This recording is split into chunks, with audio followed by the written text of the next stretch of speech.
Hello दोस्तों, आज मैं आप लोगों के लिए लाया हूं जीवन की उत्पत्ति के संबंध में लेमार्कवाद और डार्विनवाद के सिद्धांत। Difference between Lamarckism and Darwinism. लेमार्कवाद क्या है? लेमार्कवाद विकास का पहला सिद्धांत लेमार्क ने 1801 में दिया। सन 1809 में अपने वाद की विस्तृत रूपरेखा को उन्होंने अपनी पुस्तक फिलोसफिक जूलोसिफिक में दी, जिसे लेमार्कवाद या लेमार्क का उपाजित लक्षणों की वंशागति का सिद्धांत कहते हैं। यह फ्रांस के प्रसिद्ध वैज्ञानिक लेमार्क ने सन 1809 में सर्वप्रथम विकास की वैज्ञानिक व्याख्या दी, जिसे लेमार्कवाद कहते हैं। सिद्धांत। इस सिद्धांत का संक्षिप्त विवरण निम्न है। 1. आंतरिक जैव बल जीवों के आंतरिक बल में जीवों के आकार को बढ़ाने की प्रवृत्ति के होती है, जिसका अर्थ यह है कि जीव के पूरे शरीर या किसी अंग में आकार में बढ़ने की प्रवृत्ति होती है। 2. वातावरण का प्रभाव। वातावरण सभी प्रकार के जीवों को प्रभावित करता है। परिवर्तित वातावरण ही जीवों में नई आवश्यकताओं को जन्म देता है। जीवों के लगातार जरूरतों के अनुसार नए अंग व शरीर के किसी अंग का विकास होता है।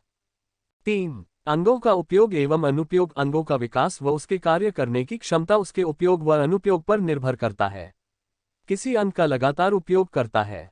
किसी अंग का लगातार उपयोग करते रहने से वह अंग मजबूत तथा पूर्ण विकसित हो जाता है, लेकिन उसके अनुपयोग से इसका उल्टा प्रभाव पड़ता है।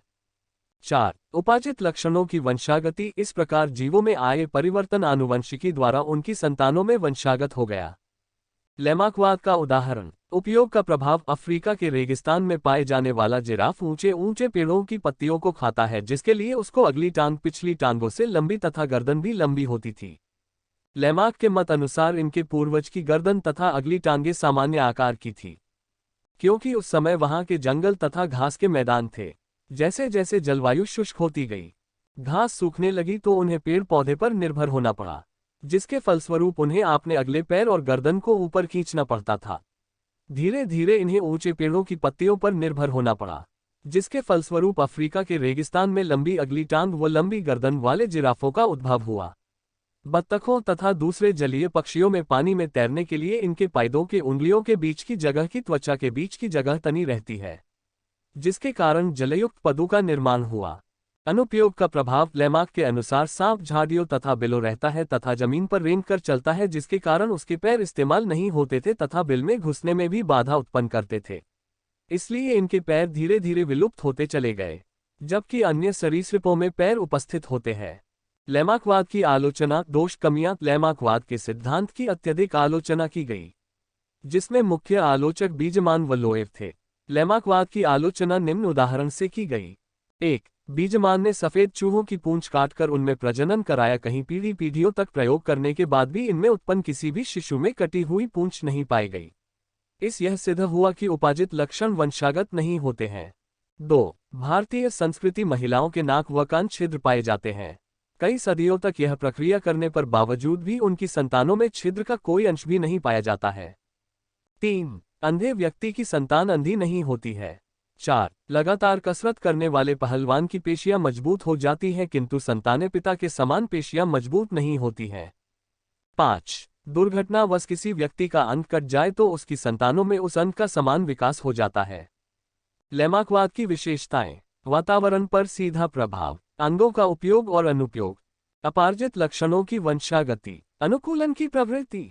डार्विनवाद क्या है? डार्विनवाद। डार्विन की विचारधारा यह थी कि प्रकृति जंतु व पौधों का इस प्रकार चयन करती है कि वह जीव जो उस वातावरण में रहने के लिए सबसे अधिक अनुकूल होते हैं संरक्षित हो जाते हैं, और वे जीव जो कम अनुकूलित होते हैं नष्ट हो जाते हैं।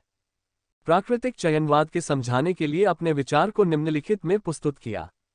1. जीवों की संख्या में बढ़ जाने की प्रवृत्ति। सभी जीवों में यह प्रवृत्ति होती है कि वे जन्म द्वारा अपने संख्या में अधिक से अधिक वृद्धि करें, लेकिन उनसे उत्पन्न सभी जीव जीवित नहीं रह पाते, क्योंकि उनकी वृद्धि ज्यामितीय अनुपात में होती है, परंतु खाने व रहने का स्थान स्थिर होता है। 2. सीमांत कारक। प्रत्येक जाति को रोकने के लिए कुछ वाहक होते हैं, जिससे उसकी संख्या सीमित हो जाती है। कुछ महत्वपूर्ण सीमांत कारक निम्न हैं। सीमित भोज्य सामग्री। जनसंख्या भोज्य सामग्री के कारण सीमित हो जाती है। अगर भोज्य सामग्री कम है तो वह जनसंख्या बढ़ नहीं सकती। परभक्षी जंतु। परभक्षी जंतु जनसंख्या पर अंकुश लगाते हैं। जैसे अफ्रीका की जंगलों से शेर को खत्म कर दिया जाए तो ज़ेब्रा की जनसंख्या कुछ समय तक इतनी बढ़ जाएगी जब तक कि सीमित भोज्य सामग्री व रोग उसके लिए वाहक न बनाए। रोग। तीसरा सीमांत कारक है। जब भी जनसंख्या की अति हो जाती है तो कोई न कोई महामारी इस पर रोक लगा देती है। स्थान की कमी के कारण से भी जनसंख्या अनियमित वृद्धि रुक जाती है। प्राकृतिक विपदाएं जंतु के अचेत वातावरण में कोई भी बदलाव बाधक बन जाता है, जैसे सूखा, बाढ़, तूफान, अत्यधिक गर्मी व ठंडी आदि। 3. विभिन्नताएं। यह बात सर्वविदित है कि दो जीव कभी भी एक से नहीं हो सकते। एक ही माता पिता की दो संतानें भी कभी एक सी नहीं होती हैं। इसी को ही विभिन्नताएं कहते हैं। विभिन्नताएं जैव विकास की मूल आवश्यकताएं हैं, क्योंकि बिना भिन्नताओं के विकास नामुमकिन है। विभिन्नता से ही जैव विकास उत्पन्न होता है। 4. योग्यता की उत्तरजीविता। डार्विन के अनुसार जीवन के संघर्ष में वे जीव सफल होते हैं जो वातावरण के जीव सफल होते हैं।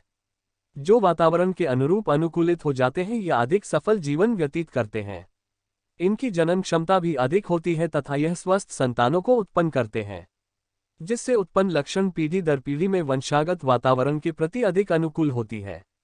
डार्विन ने प्राकृतिक वर्ण द्वारा योग्यता की उत्तरजीविता को लैमार्क जिराफ द्वारा समझाया। 5. नई जाति की उत्पत्ति। वातावरण निरंतर परिवर्तित होता रहता है, जिससे जीवों में उनके अनुकूल रहने के लिए विभिन्नताएं आ जाती हैं। यह विभिन्नताएं पीढ़ी दर पीढ़ी जीवों में एकत्रित होती रहती है। धीरे धीरे वह अपने पूर्वजों से इतने भिन्न हो जाते हैं कि वैज्ञानिक उन्हें नई जाति का स्थान दे देते हैं। इसी के आधार पर डार्विन ने जाति के उद्भव का सिद्धांत प्रस्तुत किया। डार्विनवाद की विशेषताएं। 1. जीवों में संतानोत्पत्ति की प्रचुर क्षमता। 2. जीवन संघर्ष। 3. समर्थ का जीवत्व या प्राकृतिक वर्ण। 4. विभिन्नताएं तथा अनुवंशिकता। 5. वातावरण के प्रति अनुकूलता।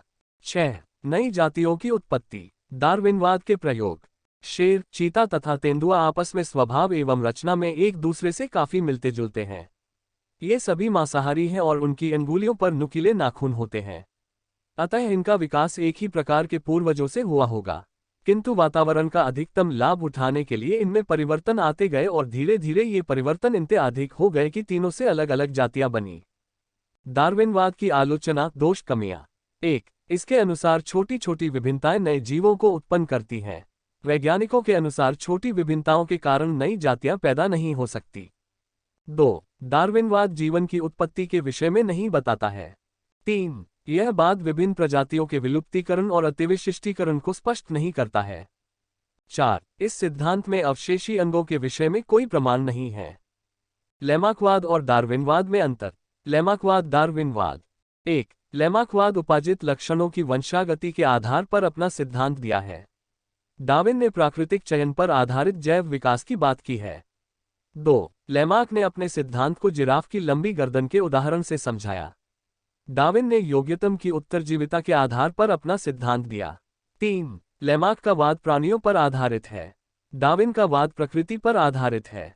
4. लैमार्क ने अंगों के उपयोग और अनुपयोग की बात की है, डार्विन ने अपने सिद्धांत में जीवों की वंशागति की बात की।